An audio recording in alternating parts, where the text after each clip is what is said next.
Hello, good evening my dears. എല്ലാവരും എന്ത് പറയുന്നു? സുഖമല്ലേ? എല്ലാവരും സുഖമായിട്ടിരിക്കട്ടെ. ഇവിടെ ഷാർജയിലിപ്പം 4 മണിയായി. ഞാനും മോനും കൂടെ, അപ്പു എന്ന് പറഞ്ഞാൽ എൻ്റെ മോൻ ആൽവിനാണ്. ആൽവിനും കൂടെ ഇവിടെ ചെടിക്കെല്ലാം ഇച്ചിരി വെള്ളം കൊടുത്തുകൊണ്ടിരിക്കുകയാണ്. രാവിലെ മോള് കൊടുത്തായിരുന്നു. ഇപ്പം 4 മണിയായപ്പോൾ ഞങ്ങളും കുറേശ്ശെ വെള്ളം ഒഴിച്ചു കൊടുക്കുക. കാരണം ഇവിടെ ഓൾ ഓഫ് സഡൻ ആണ് വെതർ ചേഞ്ചസ് ഇപ്പം കണ്ട് തുടങ്ങിയത്. കാരണം രാവിലെ ഒരു 9 or 10 വരെയൊക്കെ കുഴപ്പമില്ല. പക്ഷേ 10 മണി കഴിഞ്ഞാൽ ഒരു ചൂടൊക്കെ ആയിട്ടുണ്ട്. കുട്ടികൾക്ക് ഇപ്പോൾ വെളിയിൽ പോയി കളിക്കണമെന്നേ ഇല്ല ഇപ്പോൾ ഇൻട്രസ്റ്റ്. ഉച്ചയ്ക്ക് വെളിയിൽ പോയി കളിക്കത്തില്ല ഇപ്പം. 2 ദിവസമായി പെട്ടെന്നായിരുന്നു ചേഞ്ച് ആയത് ഇവിടുത്തെ വെതർ. പക്ഷേ ഒരു 4 മണി കഴിഞ്ഞ് 6-7 മണിയുടെ സമയം എന്നൊക്കെ പറയാൻ നല്ല ഒരു തണുത്ത കാറ്റൊക്കെ അടിക്കും. നല്ല രസമാണ്. ഇവിടെ ഇപ്പം ഞാനും മോനും ഇവിടെ കുറച്ച് മേത്തി ലീവ്സ് എടുത്ത് വെച്ചിട്ടുണ്ട്. മേത്തി ലീവ്സ് ആണ് നമ്മുടെ ഈ അലുവയുടെ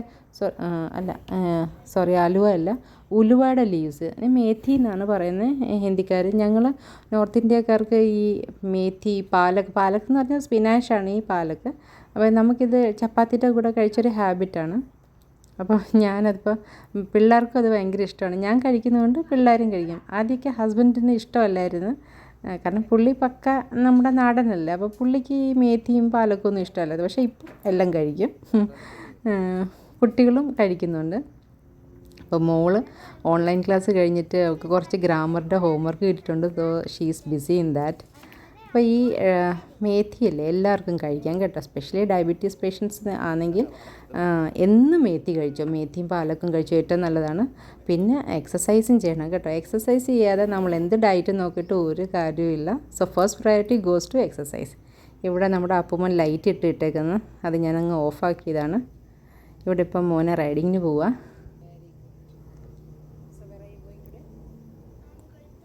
ഹോഴ്സ് റൈഡിങ്ങിന് പോവാണ്. അപ്പോൾ ഞാനും ഇനി മോളും കൂടെ കുറച്ച് കഴിഞ്ഞിട്ട് അവനെ ജോയിൻ ചെയ്യും.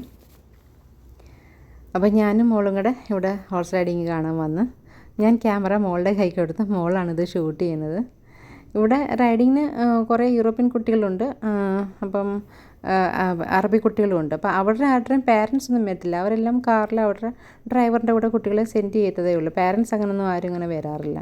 അപ്പം ഞാൻ ഇടയ്ക്കിടയ്ക്ക് ഇങ്ങനെ വരുമ്പം ഞാൻ ഓൾമോസ്റ്റ് ഓൾട്ടർനേറ്റ് ഡേയ്സ് വരും. എനിക്ക് കുറച്ച് വർക്കൊക്കെ ഉണ്ട്. കാരണം എനിക്ക് കോച്ചിങ് ഒക്കെ ഉണ്ട്. കുട്ടികൾക്ക് ഞാൻ അക്കൗണ്ട്സിൻ്റെ ക്ലാസ്സൊക്കെ എടുക്കാറുണ്ട്. ഇപ്പോൾ കൺസൾട്ടൻസി വർക്ക് ഞാൻ നിർത്തിയല്ലോ. എന്നാലും കുറച്ച് എനിക്കൊരു ടൈം പാസിന് വേണ്ടി നമുക്ക് കുറച്ച് പൈസയും കിട്ടുമല്ലോ. That is most important. അപ്പോൾ ഞാൻ കുറച്ച് ക്ലാസ്സും എടുക്കാറുണ്ട്. അപ്പോൾ ഇടയ്ക്ക് ഞാനിങ്ങനെ ടൈം കിട്ടുമ്പം മോൻ്റെ റൈഡിങ് കാണാൻ വരും. അപ്പോൾ കുറച്ച് തംസപ്പൊക്കെ കാണിക്കുമ്പോൾ ഭയങ്കര ആളിന് ഇഷ്ടമാണ്. ഭയങ്കര കുട്ടികൾക്കതൊരു എൻകറേജിങ് മീൻസ് എൻകറേജ്മെൻ്റ് അല്ലേ. അവർക്ക് ഭയങ്കര ഇഷ്ടമാണ് നമ്മൾ പാരൻസ് അവിടെ വന്ന് നിൽക്കുമ്പം. പിന്നെ ഞാൻ വേണ്ട അരി എടുത്ത് ഇതിനകത്ത് ഡബ്ബയ്ക്കകത്തിടുക. അപ്പോൾ ഒരു 10 രൂപ നിങ്ങൾ കണ്ടില്ലേ. ഇത് ഒരു ശീലമാണ്. നോർത്ത് ഇന്ത്യൻസ് മെജോറിറ്റി ഇങ്ങനെ തന്നെയാണ്. എൻ്റെ മമ്മി ഇത് ഫോളോ ചെയ്യുമായിരുന്നു. നമ്മുടെ അരിയുടെ ഡബ്ബയ്ക്കകത്ത് നമ്മളിങ്ങനെ പൈസയും കുറച്ച് അരി എപ്പോഴും ഉണ്ടെങ്കിൽ ആ വീട്ടിലൊരിക്കലും അന്നത്തിന് ഷോർട്ടേജ് വരത്തില്ലെന്നാണ് പറയുന്നത്. ഇത് മേ ബി ചിലപ്പോൾ നിങ്ങൾക്ക് ബ്ലാങ്ക് ബിലീഫായിട്ട് തോന്നുമായിരിക്കും.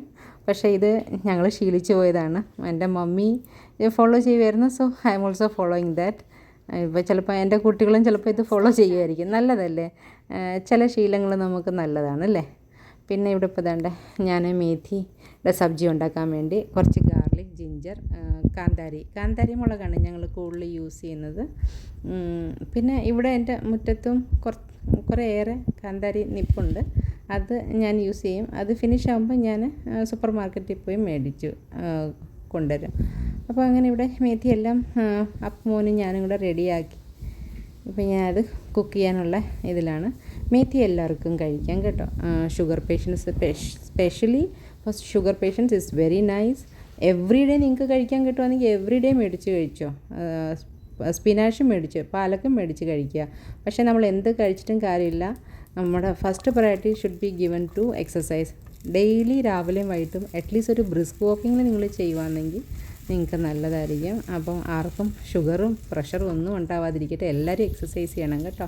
രാവിലെയും വൈകിട്ടും നല്ല നടക്കണം, കുറച്ച് ബ്രീതിങ് എക്സസൈസൊക്കെ ചെയ്യണം. പിന്നെ നമുക്ക് ഇഷ്ടമുള്ള ഫുഡൊക്കെ കഴിക്കാം. പക്ഷേ ഈവനിങ് ഫുഡ് നമ്മളെപ്പോഴും ലെസ് ആയിരിക്കണം. സ്പെഷ്യലി ഒരു 7 മാക്സിമം 8 o'clock കഴിഞ്ഞ പിന്നെ നമ്മൾ ഫുഡ് കഴിക്കാതിരിക്കുന്നതായിരിക്കും ബെറ്റർ. പിന്നെ ഇവിടെ ഇപ്പോൾ വേണ്ട ഞാൻ പൊട്ടാറ്റോ ഇട്ടിട്ടുണ്ട്. ഷുഗർ പേഷ്യൻ്റ് ആണെങ്കിൽ നിങ്ങൾ ഒരിക്കലും പൊട്ടാറ്റോ ഇടാൻ പാടില്ല. എന്നാലും ഒരു ചെറിയ പീസൊക്കെ കഴിക്കാം. പക്ഷേ ഒരു കാര്യമുണ്ട്, ആഫ്റ്റർനൂണിലായിരിക്കണം നിങ്ങൾ കഴിക്കേണ്ടത് കേട്ടോ. അപ്പോൾ കഴിക്കുവാണെങ്കിൽ മസ്റ്റായിട്ട് എക്സസൈസ് ചെയ്യണം. ഇവിടെ വേണ്ട ഇത് മൾട്ടിഗ്രെയിൻ ആട്ടയാണ്, ഞാൻ തന്നെ ഉണ്ടാക്കിയതാണ്. കാരണം ഞാൻ പറയും ഞാൻ ബോംബെക്കാരിയല്ലേ, സോ ഇതിനകത്ത് ജവാറുണ്ട്, ബാജറ, പിന്നെ ഓട്സ്, കടലപ്പൊടി, ഇതെല്ലാം കൂടെ മിക്സ് ചെയ്ത് കുറച്ച് മേത്തി സീഡ്സ് നമ്മുടെ ഞാൻ പറഞ്ഞല്ലോ ഉലുവ പൊടിച്ച് വെച്ചിട്ടുണ്ട്, അതും കുറച്ച് ജീരകം കൂടെ മിക്സ് ചെയ്ത് ഉപ്പൊക്കെ ഇട്ട് ഞാൻ മിക്സ് ചെയ്ത് വെള്ളമൊക്കെ ഒഴിച്ച് അത് ചെറിയൊരു ദോശമാവ് ഇങ്ങനെ അതുപോലെ റെഡിയാക്കി അതിൻ്റെ ബാറ്റർ റെഡിയാക്കിയിട്ട് അത് ദോശയാക്കാം. അപ്പോൾ നല്ല ടേസ്റ്റാണ്. അത് നമുക്ക് ചപ്പാത്തി പോലെ തന്നെ നമുക്ക് ഫീൽ ചെയ്യും കേട്ടോ. നമുക്ക് മേത്തിയുടെ കൂടെയോ അല്ലെങ്കിൽ പാലക്കിൻ്റെ സബ്ജി ഉണ്ടാക്കുമ്പോഴോ നമുക്ക് അതിൻ്റെ കൂടെ കഴിക്കാം. ഈ പറഞ്ഞ നമുക്ക് ഫിഷ് കറിയൊക്കെ ഉണ്ടെങ്കിലും നമുക്ക് കഴിക്കാം കേട്ടോ. ഞാൻ ഫിഷ് കറിയുടെ കൂടെ ചിക്കൻ കറിയുടെ കൂടെയൊക്കെ ഞാൻ കഴിക്കാറുണ്ട്. പക്ഷേ എനിക്ക് മെജോറിറ്റി വെജിറ്റബിൾസിനോടാണ് കൂടുതൽ interest. So I prefer more vegetables. അപ്പോൾ അതുകൊണ്ട് ഈ ഡയബറ്റീസ് ഉള്ള ആൾക്കാരോ അല്ല ചേട്ടന്മാരോ ചേച്ചിമാരോ ഇത് കാണുവാണെങ്കിൽ പ്ലീസ് നിങ്ങൾ ഈ ഡയറ്റ് ഒന്ന് നോക്കണം കേട്ടോ. ഡയറ്റ് മാത്രമല്ല എക്സസൈസും വേണം. അപ്പോൾ ഞാനിവിടെ ഒരു 4 എണ്ണം, എനിക്ക് 2 എണ്ണം, ഹസ്ബൻഡിന് 2 എണ്ണം. പിന്നെ കുട്ടികൾ പറഞ്ഞ് ഞങ്ങൾക്ക് ഇത് വേണ്ട, ഞങ്ങൾക്ക് ഇന്ന് ബീറ്റ്റൂട്ട് ദോശ വേണമെന്ന് പറഞ്ഞു. അപ്പോൾ ഞാൻ പറഞ്ഞു ആയിക്കോട്ടെ. അപ്പം മോനെ ബീറ്റ്റൂട്ടൊക്കെ എടുത്ത് ക്ലീനൊക്കെ ആക്കി വെച്ചിട്ടുണ്ട്. അപ്പോൾ അവൻ പറഞ്ഞ് ഞാൻ റെഡിയാക്കാം.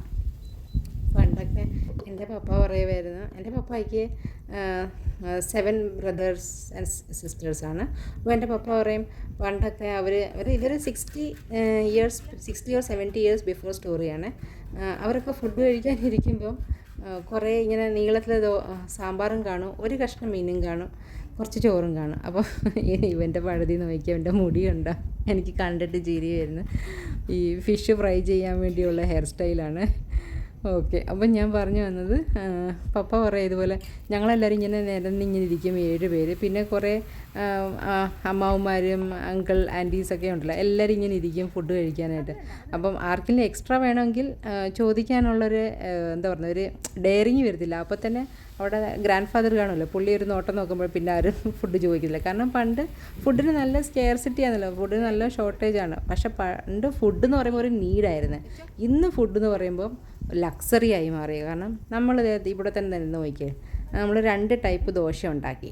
കാരണം നമുക്ക് അത് മേടിക്കാനുള്ള കഴിവുള്ളതുകൊണ്ട്. ഇത് കൂടാതെ ഇപ്പോഴത്തെ ഒരു ഫാഷനാണ്, വീട്ടിൽ കഴിച്ചിട്ട് മതിയാവുന്നില്ല, അതുകൊണ്ട് വെളിയിൽ പോയി ഈ പിസ്സയും ബർഗറും ഒക്കെ മേടിച്ച് കഴിക്കും. അല്ലെങ്കിൽ പിന്നെ വീട്ടിലോട്ട് ഈ ഓർഡർ ചെയ്യുന്ന എന്താ സ്വിഗ്ഗി എന്നല്ലേ പറഞ്ഞത്. പിന്നെ നൂണ്, തലാബാത്ത്, ആമസോൺ ഇതിലൊക്കെയല്ലേ ഇപ്പോൾ ഓർഡർ ചെയ്ത് ഫുഡ് മേടിക്കുന്നത്. ഇതൊന്നും നല്ലതല്ല കേട്ടോ. കഴിയുന്നത് നമ്മൾ ഹോം കുക്ക്ഡ് ഫുഡ് തന്നെ കുട്ടികൾക്ക് കൊടുത്ത് ശീലിപ്പിക്കണം. നമ്മൾ ശീലിക്കുന്നത് തന്നെ നമ്മുടെ കുട്ടികളെ നമ്മൾ ശീലിപ്പിക്കുക. അത് നല്ല ഹാബിറ്റ് തന്നെ ആയിരിക്കണം. ഇവിടെ ഇപ്പോൾ വേണ്ട ഞങ്ങൾ അമ്മയും മോളും ആദ്യം കഴിക്കാം, അച്ഛനും മോനും പിന്നെ ആയിരിക്കും കഴിക്കുന്നത്. അപ്പം നമ്മൾ ആദ്യം ഫുഡ് ഉണ്ടാക്കുന്നവർ വേണം ആദ്യം ഫുഡ് കഴിക്കാൻ. ആർക്കും വേണ്ടി നമ്മൾ വെയിറ്റ് ചെയ്യേണ്ട ആവശ്യമില്ല. പിന്നെ ലേറ്റർ ഓൺ എല്ലാവരും ഓഫീസിൽ പോകുന്ന ആൾക്കാരുണ്ടെങ്കിൽ അവർ വീട്ടിൽ വന്നു കഴിഞ്ഞാൽ നമ്മൾ അവരുടെ കൂടെ ഇരുന്ന് അവരെ നമ്മൾ ഫുഡ് കഴിപ്പിക്കുക, അവരെ സെർവ് ചെയ്യുക, അവരോട് കുറച്ച് നേരം. ഇപ്പോൾ ഹസ്ബൻഡ് വരുമ്പോഴത്തേക്കും ഞാൻ പുള്ളിക്ക് സെർവൊക്കെ ചെയ്യും, പുള്ളിയുടെ കൂടെ ഇങ്ങനെ കുറേ നേരം ഓഫീസിലെ കാര്യമൊക്കെ ഇങ്ങനെ സംസാരിച്ചിട്ടുണ്ടെങ്കിൽ. പക്ഷെ ഞാൻ ആദ്യമേ ഫുഡ് കഴിക്കും, ബിക്കോസ് എനിക്ക് 7 ആകുമ്പോൾ തന്നെ ഫുഡ് കഴിച്ചിരിക്കണം. ഇവിടെ ഞാൻ ഫുഡ് കഴിക്കാറുണ്ട്. എൻ്റെ മാവുക്കുട്ടി വന്ന് അപ്പം ഞാൻ ഓർത്തെന്നാൽ അവൾക്ക് ആദ്യം പാൽ കൊടുക്കുക, അല്ലെങ്കിൽ ഇങ്ങനെ അവിടെ ഇരുന്ന് ഇങ്ങനെ കരഞ്ഞുകൊണ്ടിരിക്കും. അപ്പോൾ അതുകൊണ്ട് അതൊരു വിഷമമല്ല. അപ്പോൾ അവൾക്ക് ഞാൻ പാൽ കൊടുക്കുക. എൻ്റെ പപ്പ പറയും നമ്മൾ ഫുഡ് കഴിക്കുമ്പം തമ്പുരാൻ വന്നാലേ നമ്മൾ എണ്ണിക്കാവുള്ളൂ, അല്ലെങ്കിൽ ആര് വിളിച്ചാലും നമ്മൾ എണ്ണിക്കരുത്. അങ്ങനെ പപ്പ എന്നോട് പറയുന്നു. സോ എനിക്കിതൊരു ഹാബിറ്റാണ്. ഫോൺ വന്നാലും ഞാൻ എടുക്കത്തില്ല. അങ്ങനെ അങ്ങ് ശീലിച്ചു പോയി. പക്ഷേ മാവുക്കുട്ടി എന്ന് പറയുമ്പോൾ നമ്മുടെ ഒരു വീക്ക്നെസ്. അത് മാത്രമല്ല, എനിക്ക് ചോദിക്കാനും പറയാനും അവൾ മാത്രമേ ഉള്ളൂ ഇപ്പോൾ ഇവിടെ ഗൾഫിൽ. സിബ്ലിങ്സ് ആരും ഇല്ലാത്തതുകൊണ്ട് ഭയങ്കര വിഷമമാണ്. റിലേറ്റീവ്സും അങ്ങനെ ആരും വിളിക്കാറില്ല. കാരണം എല്ലാവരും ബിസിയാണ്, ആർക്കും സമയമില്ല. ആരുടെയും മിസ്റ്റേക്ക് അല്ല അത്. ഇവിടെ ഇപ്പോൾ ഞാൻ കുക്കിംഗ് എല്ലാം കഴിഞ്ഞ് ഇവിടെ ക്ലീനിങ് ചെയ്തുകൊണ്ടിരിക്കുക. ഞാൻ പറഞ്ഞ എനിക്ക് ക്ലീനിങ് ഒരു വീക്ക്നെസ്സാണ്, ഫുൾ ടൈം ക്ലീനിങ് ആണ്. പക്ഷേ ഞാൻ ജോലിക്ക് പോകുമ്പം കൺസൾട്ടൻസി വർക്ക് ഉണ്ടായിരുന്നല്ലോ, അപ്പോൾ ആഫ്റ്റർനൂണൊക്കെ ആകുമ്പോൾ ഞാൻ വീട്ടിൽ വരുമ്പം എനിക്കൊരു ഹൗസ് ഹെൽപ്പ് ഉണ്ടായിരുന്നു. ആ പുള്ളി വന്ന് ക്ലീനിങ് ഒക്കെ ചെയ്ത് കട്ടിങ്സ് ഒക്കെ എന്തെങ്കിലും ഉണ്ടെങ്കിൽ വെജിറ്റബിൾസ് കട്ടിങ്സ് എല്ലാം ഒക്കെ ചെയ്ത് തരുമായിരുന്നു. ഇതുപോലെല്ലാം ക്ലീനിങ് ചെയ്ത് തരുമായിരുന്നു. ഇപ്പോൾ പിന്നെ ഞാൻ വർക്കൊക്കെ നിർത്തിയത് കൊണ്ട് ഞാൻ തന്നെ സെൽഫായിട്ടെല്ലാം ചെയ്യും. പിന്നെ ഇവിടെ നമുക്ക് ഡീപ്പ് ക്ലീനിങ് കുച്ച് നഹിയേ, ഡീപ്പ് ക്ലീനിങ് അങ്ങനത്തെ കാര്യമൊന്നുമില്ല, എവറി ഡേ ക്ലീനിങ് ആണ്. കാരണം കുട്ടികൾ എനിക്ക് നല്ല സപ്പോർട്ട് ആയതുകൊണ്ട് തന്നെ നമുക്കങ്ങനെ സ്പെഷ്യൽ ഒരു ദിവസം എടുത്ത് ക്ലീനിങ് ചെയ്യണമെന്നൊന്നുമില്ല. We all do together. അപ്പോൾ അതുകൊണ്ട് വീട് എപ്പോഴും ഇങ്ങനെ വൃത്തിയായിട്ട് തന്നെ കിടക്കും. കുട്ടികളെ നമ്മൾ ശീലിപ്പിക്കണം, അല്ലെങ്കിൽ പിന്നെ നമ്മൾ കിച്ചണിലും അവർ പോയി സ്ക്രീനും കണ്ടുകൊണ്ടിരിക്കും, എന്താ ഫായ്ദ? അപ്പോൾ എപ്പോഴും നമ്മുടെ കുട്ടികൾ നമ്മുടെ കൂടെ തന്നെ നിൽക്കണം. അപ്പോൾ അവരിതെല്ലാം കണ്ടു പഠിക്കും, അവർ നമുക്ക് വാല്യൂ തരും നമ്മുടെ ഹാർഡ് വർക്കിന്. പിന്നെ ആ കുട്ടികൾ ഇൻഡിപെൻഡൻ്റ് ആയിരിക്കുള്ളൂ, കാരണം അവർക്ക് പെട്ടെന്ന് തന്നെ ജോലിയൊക്കെ ചെയ്യാൻ ഒരു ഇഷ്ടമൊക്കെ വരും. കാരണം അവർക്ക് റിയലൈസേഷൻ ഉണ്ടല്ലോ, അവർ കുഞ്ഞായിരിക്കുമ്പോഴേ വർക്കൊക്കെ ചെയ്യുമ്പോൾ അത് അവർക്ക് പിന്നീട് അവർ എവിടെയെങ്കിലും പോകുമ്പോഴും അവർക്ക് ഒരു ബുദ്ധിമുട്ടും വരത്തില്ല. അങ്ങനെ കുറേ വലിയ കാര്യം നമ്മളോട് പറഞ്ഞു. ഇനി ഞാനിവിടെ നമ്മൾ ഉറങ്ങാൻ പോവുകയാണ്. അപ്പോൾ ഈ കെറ്റിലിൻ്റെ സ്റ്റോറി എന്ന് പറഞ്ഞാൽ, ഈ കെറ്റിൽ ഞാനൊരു ഓഫറിൽ മേടിച്ചു 20 ദിറംസ്, 2 വർഷം ഇതുവരെ ഒരു പ്രോബ്ലം ഇല്ല. അപ്പോൾ അത് ഞാൻ പറഞ്ഞില്ലേ, ബ്രാൻഡഡ് ഐറ്റംസ് ഒന്നും നോക്കി പോകണ്ട, just go for local items, definitely it will work. പക്ഷെ നമ്മൾ മേടിക്കുമ്പോൾ മനസ്സിലൊരു കാര്യം പറഞ്ഞേ, ഇത് ഒരുപാട് വർഷം വർക്കാവും കേട്ടോ, അങ്ങനെ ഒരു കാര്യം പറഞ്ഞിട്ട് വേണം എടുക്കാൻ. അങ്ങനെ ഒരു ഡൗട്ടായിട്ട് നമ്മളൊരു സാധനം നമ്മൾ സെലക്ട് ചെയ്യരുത്.